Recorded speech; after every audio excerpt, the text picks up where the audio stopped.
Angron, once known as Angronius of New Syria, the Lord of the Red Sands, was the Primarch of the World Eaters Legion, the most bloodthirsty and violent of his brothers. He bore a deep grudge against the Emperor for abandoning his gladiator comrades to die on New Syria. When Horus rose in rebellion, Angron eagerly joined, driven not only by his hatred for the Emperor, but by the endless rage within him. Welcome, lore lovers, to Liandrug. Join me as we explore Angron's early years, his struggles, and the tragic events that shaped him into the warrior he was destined to become. Let's step into the past and uncover Angron's story before the fall. Angron, once known as Angron Talkir, the Lord of the Red Sands, was raised as a gladiator on New Syria after the Primarch's gestation capsule was stolen away from the Emperor by the Chaos forces. Raised in the brutal pits of the planet, he was discovered by a slayer after a bloody battle with alien corpses, possibly Eldari.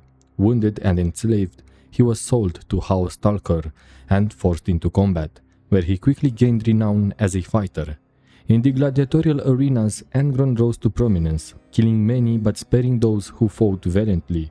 Despite the fame, he loathed his slavery and constantly sought to escape.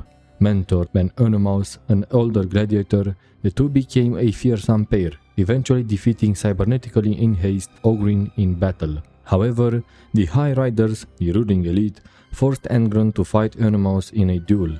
When Angron refused, they punished him by implanting the Butcher's nails, devices that amplified his rage and aggression, stripping him of reason.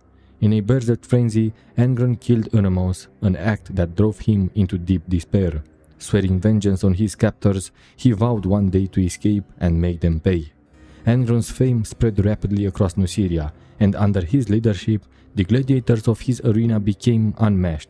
His strength and code of honor made him a respected figure, but after a failed escape, Angron realized he could not escape alone.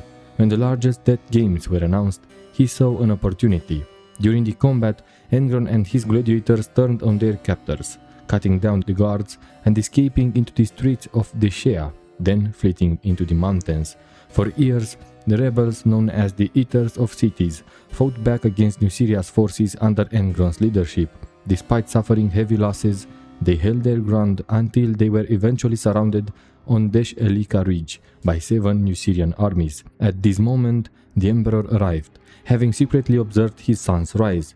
The Emperor offered Angron the command of the 12th Legion, but Angron refused, choosing to stay with his people.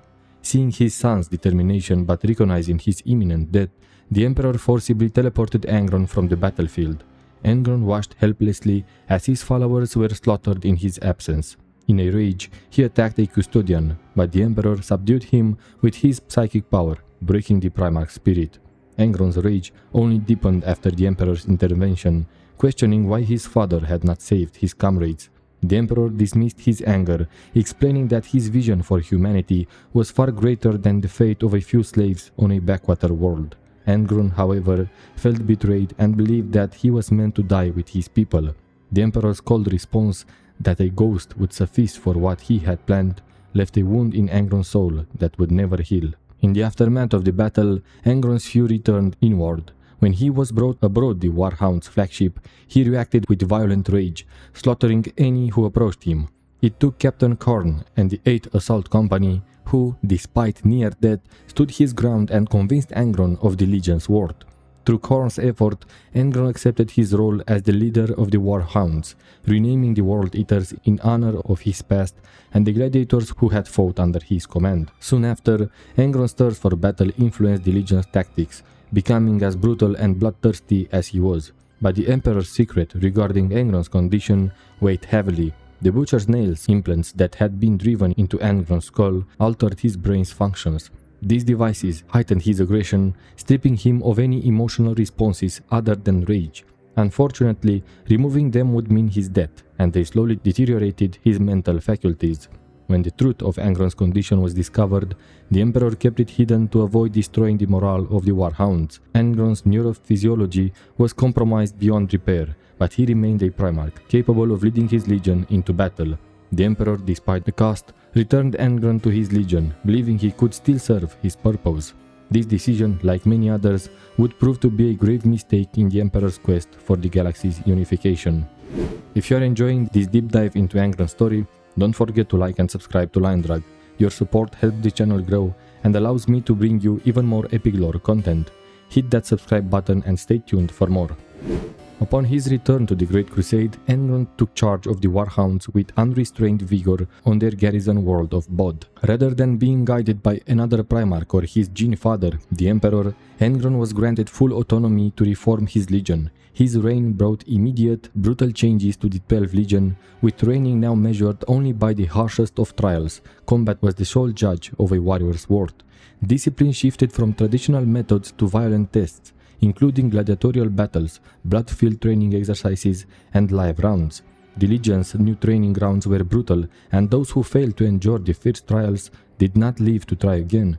Angron, determined to make his warriors as savage as possible, decided to implant the Butcher's Nails, the very devices that fueled his own rage, into every Astartes of the World Eaters. These implants heightened aggression and pain tolerance, transforming them into relentless killing machines. However, the implants had a dark cost. The warriors lost all ability to experience joy or peace, their only solace coming from battle, much like their Primarch. Angron's obsession with improving the implants led to a frustrating effort by the tech marines and apothecaries to replicate the technology. Despite each failure, including a 100% mortality rate during trials, Angron demanded that all his warriors bear the same cruel implants, regardless of the cost. In the early days of Angron's rule over the 12th Legion, he rejected most of his gene sons as none were strong enough to endure the Butcher's Nails implantation. His frustration led to a dramatic disappearance. Angron hijacked a frigate and vanished for 2 Terran years. He was eventually found by Centurion Khorne on a remote feral world, where Angron lived like a savage, seeking death in battle. Khorne's words about his fallen comrades and his own nature convinced Angron to return to the Legion, vowing to rid them of weakness. In the years that followed, the World Eaters' bloody reputation grew. Whole star systems surrendered at the mere sight of their fleet, as tales of unspeakable atrocities spread across the galaxy. Robot Guilliman, disgusted by their methods, witnessed the aftermath of the World Eater's slaughter on the Basalt Citadel during the cleansing of Arigata. Angron's legion earned the nickname Red Angel, a title the Primarch loathed, as he despised being compared to Sanguinius, the true angel of the Imperium. Despite their victories, the cost was immense. Angron demanded his warriors conquer worlds in an impossible 31-hour timeframe, the length of a local day on his homeworld New Syria. Failure to meet this deadline resulted in decimation, a brutal punishment in which 1 out of every 10 World Eaters was killed by their brothers. This harsh discipline pushed the Legion to the brink, and during the second compliance of Ghenna, it came ahead. Ghenna, a world plagued by genetic disease and artificial intelligence, became the site of a catastrophic failure for the World Eaters. After a failed invasion, Angron demanded decimation. When Centurion Mago refused, Angron's rage unleashed a massacre among his own warriors. Only the librarians of the Legion managed to subdue Angron, though it left the Legion in turmoil. Amid the chaos, apothecary Galan Surlak successfully reverse-engineered the Ghennan neurocybernetic technology, allowing for the mass implantation of the Butcher's Nails. Mago, horrified by this, tried to prevent the implant spread but was overruled. The first to undergo the procedure was Khorne, and soon over 1,000 World Eaters were enhanced by the rage-inducing devices. Angron awoke from his slumber, leading the newly implanted warriors in a bloody counterattack against the Ghennans. The simulacrums, artificial beings made to resemble humans, were massacred as the World Eaters traced the control signal to the last surviving Ghennans, who begged for mercy. Khorne, however, declared the Imperium's dominion over the galaxy and oversaw their slaughter. Mago and his fellow rebels, horrified by the path the Legion was taking, attempted to bring Angron before the Emperor. They were met with resistance from Khorne, and Mago was killed in a final confrontation. His last words, foretelling the Legion's doom, proved prophetic as Angron and his followers purged the planet, leaving no life behind. The massacre's psychic echoes reached Imperial astropaths, and soon the Terran Council sent Primarch Leman Russ and the Space Wolves to stop Angron and the Butchered Nails spread. After the Ghenna massacre, Angron's World Eaters were reprimanded by the Emperor for their brutal tactics, particularly their use of cortical implants, the Butcher's Nails. 2 Primarchs were dispatched by the Emperor to convince Angron to cease their dangerous practice, but the second did not arrive until almost a century later, too late to stop the tragedy. The Night of the Wolf occurred after Ghenna's devastation, when Leman Russ was sent by the Emperor to confront Angron. The two legions met at Malkoya, the battlefield littered with the blood of the Ghennan populace. Angron, covered in wounds, stood before Russ, who was clad in battle plate, wielding kraken maw. Angron refused to comply with the Emperor's orders to end the implants, and when Russ insisted, a confrontation ignited. Neither side could claim to have started the conflict, but both legions claimed victory.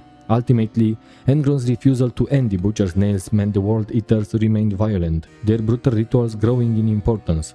While their performance on the battlefield remained effective, the Emperor's leniency toward their practices would prove disastrous as the World Eaters fell further under Khorne's influence, leading them to join Horus in his betrayal. Thank you for joining me on this journey through Angron's life before the heresy. If you like this video, make sure to like, share and subscribe to Liandrug. And don't forget to join our cozy Discord community, where we can chat more about Warhammer lore and beyond. See you next time, lore lovers.